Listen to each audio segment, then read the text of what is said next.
Good evening sir. నా పేరు కీర్తి, Shri Sai college నుంచి వచ్చినాము.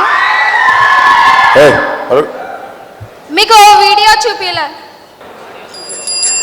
నేను చిన్నప్పుడు స్కూల్ బస్సు 2 బజార్లు అవుతూ వచ్చేదండి.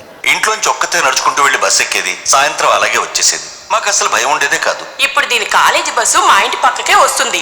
అయినా సరే నేను మా ఆయన దగ్గరుండి బస్సు ఎక్కించాలి, వచ్చేటప్పుడు తీసుకురావాలి. పేపర్లు న్యూస్లో చూస్తుంటే అమ్మ ఇంట్లోంచి బయటకు అడుగు పెడితే చాలు, మళ్ళీ తను తిరిగి వచ్చేదాకా అంత భయంగా ఉంటుంది. ఆయన ఉన్నప్పుడు అసలు భయం అనేదే లేదు. ఆయన మళ్ళీ వస్తేనే బాగుంటుందండి. చాలా బాగుంటుంది. 2014లో బాబు వస్తేనే ఆడవాళ్ళకి భద్రత అన్నారు, కానీ బాబు వచ్చినా భద్రత లేదు. దానికి మీరు ఒక అన్నగా మీరు ఏం చేస్తారు? గుండెలకు హత్తుకునే సమస్య ఇది. మాట్లాడు. చిన్నప్పుడు ఎవరికి కూడా గొడవ పెట్టుకోవాలని, ఎవరికైనా గొడవ ఎందుకుంటే ఆసక్తి ఎందుకుంటుంది? చెల్లెలతో పెరిగాను, అక్కతో పెరిగాను.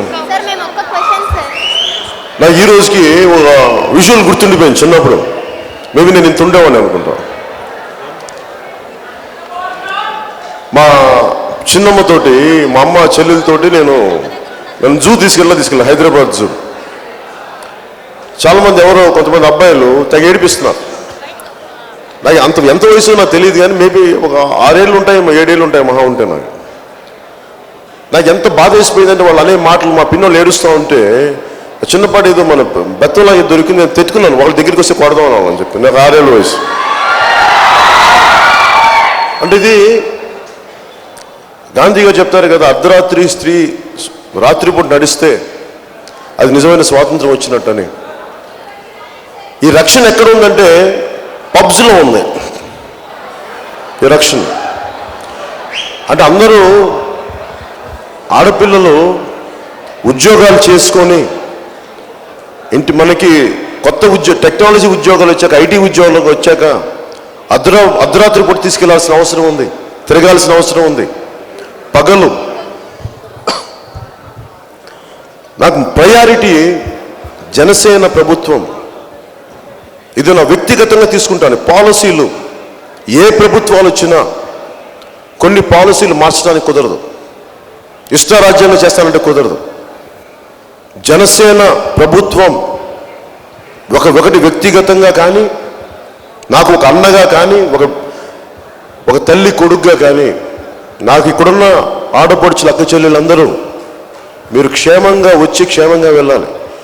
ఇది అడ్వర్టైజ్మెంట్లు చేస్తే రాదు. ఇది అడ్వర్టైజ్మెంట్ చేస్తే భరించేది కాదు, బలమైన చట్టాలు తీసుకురావాలి.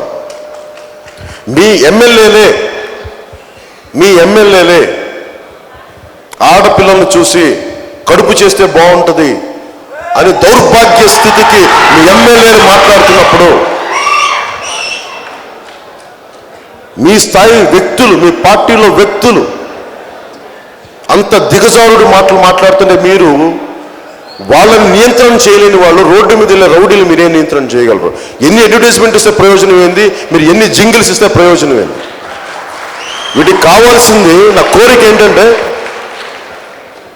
నా విసుగు ఏముందంటే, మన హార్వర్డ్ యూనివర్సిటీలో నేను మాట్లాడినప్పుడు ఫ్యూ ఇయర్స్ బ్యాక్, నీ నిర్భయ చట్టం రావాలి అంటే ఢిల్లీలో జరిగితే తప్ప అప్పుడు కానీ వాళ్ళ కళ్ళు రాలా. ఎందుకంటే కళ్ళ ముందు కనిపిస్తే మనిషి కదలాలి కదా, అందుకే తప్ప కదిలేరు అందరూ. అంటే మీకు ఢిల్లీలో జరగాల, రేపొద్దున చంద్రబాబు గారు వెంటనే కదలాలి ముఖ్యమంత్రిగా అంటే మీ దగ్గరలో జరగాలి, మీ కళ్ళ ముందు జరగాల. ఘోరం నేరాలు మీ బాధ్యత కాదా? ఒక సుప్రీంకోర్టు న్యాయమూర్తి రేప్ కేసు మీద జడ్జిమెంట్ ఏమి ఇచ్చాడంటే, వీళ్ళని రేప్ చేసిన వాళ్ళ మర్మాంగాల్ని కట్ చేసేయమన్నాడు సుప్రీంకోర్టు జడ్జి. నేనేమంటానంటే, అక్కడి దాకా ఎందుకు తీసుకెళ్తారు మీరు? అక్కడి దాకా పరిస్థితులు ఎందుకు తీసుకెళ్తారు? మనం సింపుల్గా చేయాల్సింది సింగపూర్ తరహాలో కేనింగ్ పెట్టాలి, బెత్తంతో కొట్టాలి అందులో. అంటే బెత్తం అంటే చాలా గట్టిగా ఉంటుంది, లావుండి, సన్న బెత్తం కాదు, పేం బెత్తం కాదు, లావటి బెత్తం. ఎందుకంటే మన ఆడబిడ్డల్ని, మన ఆడపడుచుల్ని రక్షించుకోలేకపోతే, ఎవడైనా సరే తల్లికి పుట్టినవాడు అకస్మాత్తుగా ఆకాశం నుంచి ఊడిపడతాడేంటి? తల్లి గర్భం నుంచి ఊడిపడ్డవాడు. మన ఆడపడుచుకి, మన తల్లికి మన గౌరవం లేకపోతే వాళ్ళు రక్షించుకోలేకపోతే ఇంకెవరు రక్షించుకున్నట్టు? నా ప్రయారిటీ, జనసేన ప్రయారిటీ ఆడపిల్లల భద్రత. భద్రత కూర్చోబెట్టి నేను అడ్వర్టైజ్మెంట్లు ఇవ్వను, ట్రైలర్స్ ఇవ్వను, వీటి గురించి మాట్లాడడం. చాలా బలమైన చట్టాలు తీసుకొస్తాం, చాలా బలమైన చట్టాలు, ఆడపిల్ల పాటించగలిగే చట్టాలు. ఒకవేళ ఎవరైనా తప్పులు చేస్తే మీరు ఈ రోజున మీరు డ్రంక్ అండ్ డ్రైవింగ్ అని చెప్పి మీరు ఇంత కౌన్సిలింగ్ చేస్తున్నారు. మరి మీరు కూర్చోబెట్ట ఎవరో ఒక ఆగతాయిదు 2-3 అన్నం మాటలంటే మీరు వాళ్ళని కొంచెం ఫస్ట్ కౌన్సిలింగ్ చేయాలి. నేను ఒకటే నిర్ణయించుకున్నాను, వీళ్ళందరికీ ఎలా ఉండాలి అంటే, భద్రతగా ఉండాలంటే. చిన్నప్పుడు మా అక్క ఎవరో ఏడిపించారు, రౌడీ, చిన్నపాటి రౌడీ అండి. మా అక్క ఏడుస్తా ఇంటికి వచ్చేసింది, లాక్కెళ్ళిపోతున్నా చేతితోటి. సమస్య ఇంతమంది ఉన్నారు, ఆ పక్కనే పోలీస్ స్టేషన్ ఉంది, చిన్న బజార్ సెంటర్ అంట నెల్లూరులో. ఒక్కడు మాట్లాడుతున్నా. భయం ఏమొచ్చిందంటే, అంత చిన్న వయసులో నేను 6వ తరగతి 7వ తరగతి చదువుతుంటే ఎందుకు వీళ్ళకి ధైర్యం రాలేదు అనిపించింది. నేను చాలాసార్లు అసహ్యం, పోలీసు వాళ్ళ మీద కోపం రాలేదు, లేదంటే నాకు రాజకీయ నాయకుల మీద కోపం రాలేదు, మనుషుల మీద కోపం వచ్చింది. ఎందుకు వీళ్ళకి స్పందన లేదు అంటే, అందరూ దర్ క్రిపుల్డ్ విత్ ఫియర్. భయంతో బిగుసుకుపోతారు. లోపల ఉంటుంది, మైండ్ పనిచేస్తుంటుంది, ఏదో అడ్డగుట్టా ఉంటుంది, కానీ ధైర్యం రాదు.